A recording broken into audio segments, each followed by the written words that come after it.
Masasabi natin na para lang tayo sa Panginoon pag meron tayong full excellence. Hindi lang dahil jealous God siya, dahil gusto niya ng purity, ng pagiging blameless.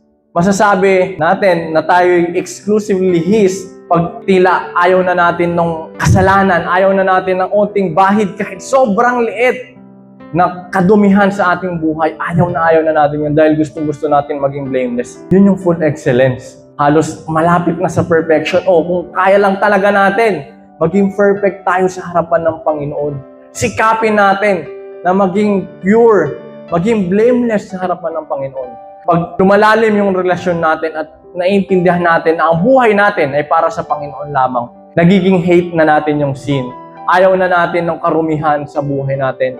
Hindi lang ayaw natin personally para sa atin, ayaw din natin para sa pamilya natin, ayaw din natin para sa mga kapatiran natin sa pananampalataya. Kaya tinuturuan tayo na i-remind at i-rebuke yung mga kapatiran natin nagkakasala, yung mga anak natin. Ayaw natin na mamahiran sila. Huwag nating mahalin yung mga bagay na nagpukos sa atin ng kasalanan. I-hate natin yun, wasakin natin. Putulin na natin yung relasyon o yung mga practices na nagpukos sa atin ng pagkakasala. Pero may purpose, may reason para din sa ikakabuti natin ito. Alam niyo ba kung gaano kaliit lang yung mga viruses na pumapasok sa ating katawan?